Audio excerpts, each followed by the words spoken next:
Rusak agama dengan perasaan. Menghinakan ulama. Saya nggak pernah menghinakan ulama. Antum lihat buku-buku saya. Saya bawa pendapat para ulama, jelaskan. Setelah siapa? Setelah Quran dan Sunnah dulu nomor satu. Baru perkataan ulama. Bukan ulama dulu yang kita bawa. Quran yang kita wajib berpegang teguh, yang kita tidak akan sesat selamanya selama kita berpegang kepada apa? Quran dan Sunnah. Taraktu fikum amraini lan tadillu ma tamassaktum bihima kitaballah wa sunnati.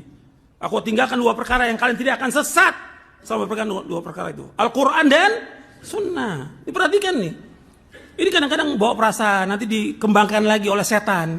Menghinakan ulama. Saya nggak pernah menghinakan ulama. Saya mengajak orang kepada Quran dan Sunnah lah fahmi salaf. Bukan kepada perkataan ulama. Ulama sudah mengatakan kalau ada pendapatku salah, buang. Apa ulama itu maksum? Tidak ada yang maksum ulama. Gak ada masalah, itu manusia. Banyak manusia yang melanggar masalah ini semaunya sendiri. Kita sudah ada Rasulullah SAW. Saya tulis sebuah buku, mudah-mudahan Allah mudahkan. Allah, insya Allah. Saya belum terbitkan sekarang, tapi mudah-mudahan. Judulnya Kiaiku Muhammad, Kiai Anda siapa? Mendengar ceramah yang disampaikan orang sebelah barusan yang kita dengarkan ini, kelihatannya mereka itu pentes, pinter. Tapi jangan salah paham loh ya. Mereka itu dalam masalah ini salah. Kalau yang dimaksud orang-orang yang harus kembali ke Al-Quran dan hadis, kok orang-orang alim, itu ya benar.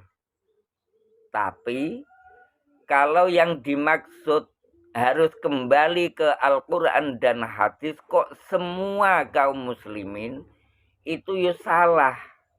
Mereka gagal faham salah, faham total. Bahkan dia bisa dikategorikan membangkang, membantah perintah Allah Subhanahu wa ta'ala. Lah wong jelas-jelas Allah perintah fas'alu ahla dzikri in kuntum la ta'lamun. He wong-wong sing urung iso, orang-orang yang belum mampu, belum paham, ketika menghadapi masalah, tanyalah pada ahlu dzikri.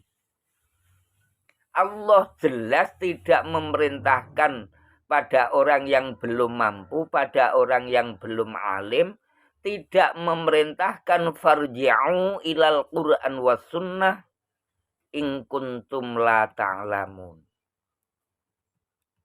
Lawang jelas-jelas Allah perintah, apabila kamu belum tahu, tanyalah pada ahlu dzikri. Lah ahlu dzikri itu siapa? Ahlu dzikri itu ulama, ahlu dzikri itu kiai. Lah lantas bagaimana memahami sabda Rasulullah Muhammad sallallahu alaihi wasallam, taraktu fikum amroini in tamassaktum bihima lan tadillu abada. Kitabullah, ada yang membaca kitabillah. Kalau kitabullah berarti menyimpan mubtada. Kalau kitabillah langsung menjadi badalnya dhamir bihima. Kitabullah wa sunnati. Mereka memahami hadis taraktu fikum amroini karena mukhatabnya fikum itu kaum muslimin, berarti semua kaum muslimin. Mereka ini jelas salah dalam memahami hadis taraktu fikum amroini in tamassaktum bihima lan tadillu abada. Kitabullah wa sunnati. Padahal jelas-jelas di hadis ini Rasulullah membahasakan, mengistilahkan Al-Quran dan hadis itu sebagai tirkah. Tirkah itu harta warisan. Lah, ketika Rasulullah membahasakan Al-Quran dan hadis sebagai tirkah, harta warisan, sudah barang tentu pasti ada ahli waris. Jadi setiap membahas tirkah pasti ada ahli waris, ada warosah. Lah warosah Rasulullah itu siapa? Apa semua kaum muslimin? Sedangkan ahli waris Rasulullah itu menurut Rasulullah al-ulama warasatul anbiya, ulama kuwi ahli waris Nabi. Tidak semua manusia. Lah artinya bagaimana? Kita beribadah kepada Allah Subhanahu wa taala dasarnya Al-Qur'an. Al-Quran oleh Allah tidak diberikan kepada semua manusia, tapi diberikan pada Rasulullah. Setelah Rasulullah menerima Al-Quran, Rasulullah didhawuhi Allah untuk menyampaikan Al-Quran. Tablighur risalah dawuhe Allah ya ayyuhar rasul balligh ma unzila ilaika mir rabbik. Setelah Allah memberi wahyu, memberi Al-Quran kepada Rasulullah, kemudian Allah perintah ndawuhi Rasulullah agar menjelaskan kepada semua manusia. Wa anzalna ilaika dzikra dawuhe Allah. Wa anzalna ilaika dzikra litubayyana linnas ma nuzzila ilaihim wa la'allahum yatafakkarun. Lah setelah Rasulullah wafat, Al-Quran dan hadis karena wa ma atakumur rasul fakhudhuh wa ma nahakum anhu fantahu. Al-Quran dan hadis setelah Rasulullah wafat diwariskan pada ulama. Dawuhe Rasulullah al-ulama warasatul anbiya. Tidak kok diwariskan pada semua kaum muslimin. Sebagaimana orang-orang sebelah tadi memahami. Jadi pemahaman orang sebelah tadi jelas salah total, yang dikhawatirkan Abdullah. Setelah ulama menerima estafet kepemimpinan dari Rasulullah, sebagaimana sabda Rasulullah, ulama ummati ka'anbiya ibani Israel. Ulama umatku iku laksana bagaikan seperti para nabi-nabi yang ada di Bani Israel.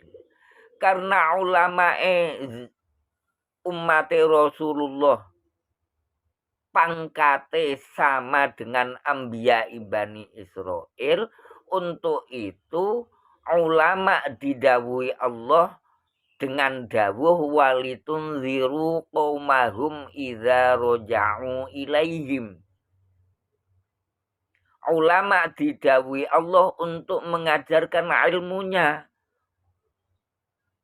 Kepada siapa? Yuk kepada semua manusia. Setelah semua manusia diajarkan ulama, bila suatu saat, suatu hari manusia menemukan masalah yang sekiranya tidak paham, Allah tidak menyuruh mereka kembali langsung ke Al-Quran dan hadis sendiri-sendiri. Tapi Allah menyuruh mereka agar bertanya pada ahlul zikri, pada ulama. Dawuh Allah piye mau Fas'alu ahla dzikri in kuntum la ta'lamun. Nah sekarang ketika orang-orang awam menemukan atau menghadapi masalah yang sekiranya belum paham, kemudian bertanya pada orang alim, pertanyaannya, apakah berarti mereka meninggalkan ajaran Al-Quran dan hadis? Jawabannya, yo mesti tidak. Bertanya pada kiai, bagi orang awam, itu perintah Allah Subhanahu wa Ta'ala. Terkadang saya yo berpikir, mungkin itu cara mereka, orang-orang sebelah, yang sebagian orang menyebutnya Wahabi, sebagian orang lain menyebutnya Salafi. Kalau Wahabi mungkin benar, tapi kalau Salafi kayaknya kok tidak mengamalkan sebagaimana ulama salafun sholih ya. Jadi terkadang saya ya berpikir mungkin itu cara mereka memutarbalikkan ajaran Al-Quran. Lah kalau sampai memutarbalikkan ajaran Al-Quran, berarti mereka sengaja menentang Allah Subhanahu wa Ta'ala, juga menentang Rasulullah. Bahaya. Dolla. Lah kalau kita sampai mengikuti berarti Abdullah. Terkadang saya berpikir mungkin mereka menjelaskan seperti tadi karena kebodohan mereka, karena belum pahamnya mereka. Kalau mereka dianggap bodoh, kalau mereka dianggap belum paham, mosok bodoh ya.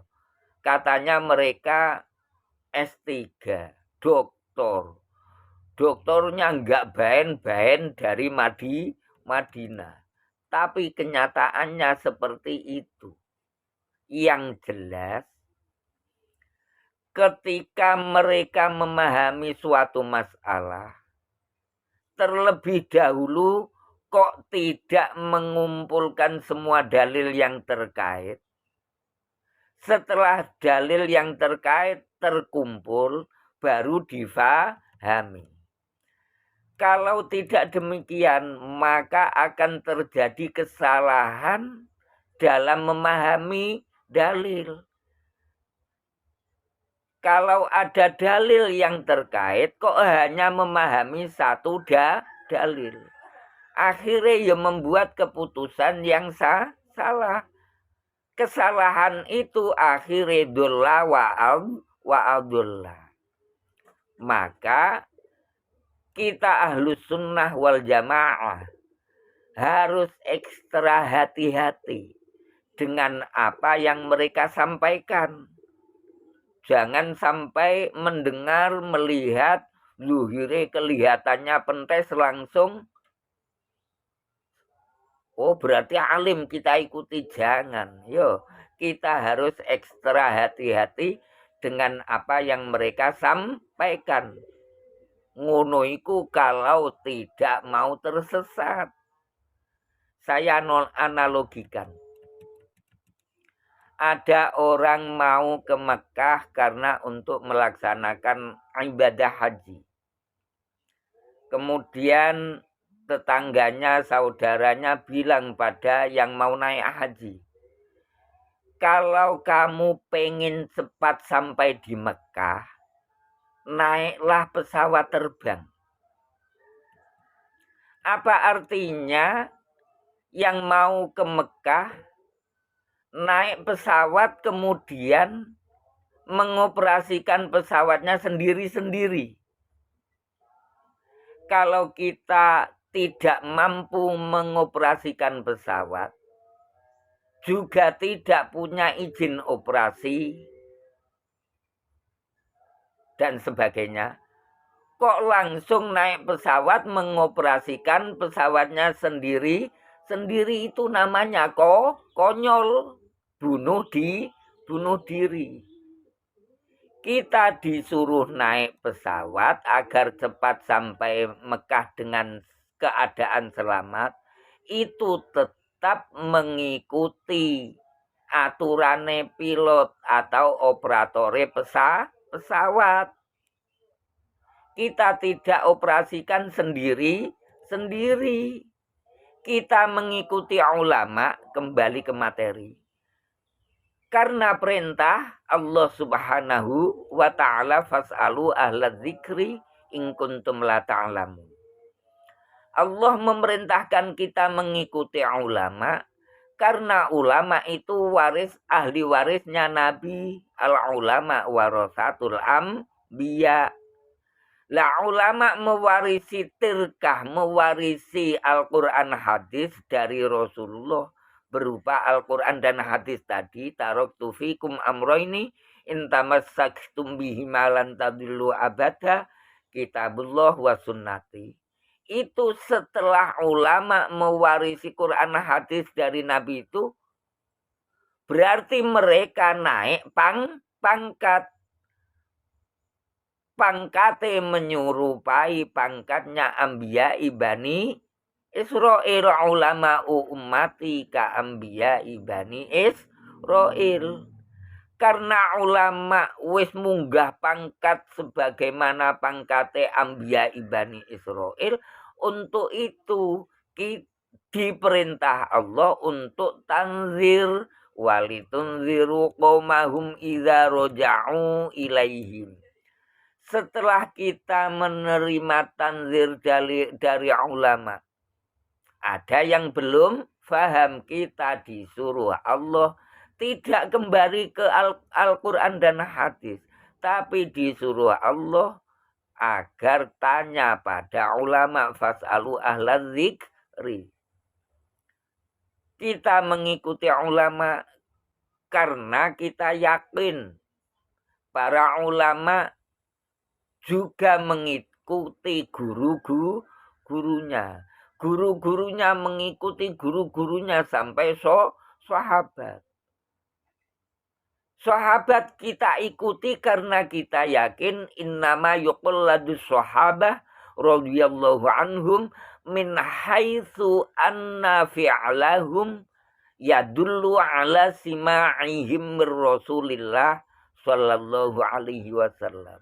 Sahabat kita ikuti karena kita yakin semua tindak lampai sahabat, semua perbuatan dan perkataan sahabat itu menunjukkan apa yang mereka dengar, apa yang mereka lihat dari Rasulullah Muhammad sallallahu alaihi wasallam. Ini nasihatnya Imam Ghazali. Jadi menurut Imam Ghazali, innama yuqalladus sahabatu radhiyallahu anhum min haitsu anna fi'lahum yadullu ala sima'ihim Rasulillah sallallahu alaihi wasallam.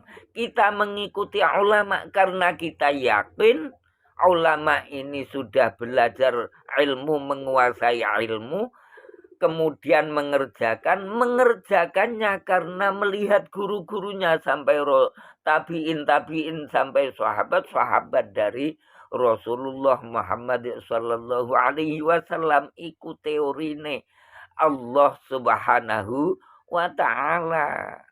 Jadi ojo salah faham. Nek Quran yo pancen manfaate untuk semua kaum muslimin, bahkan semua manusia. Tapi Allah nurun ke ora neng kabeh manusia.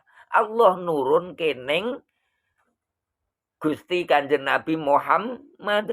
Gusti Kanjeng Nabi Muhammad meninggalkan Quran hadis, ya manfaatnya untuk semua manusia.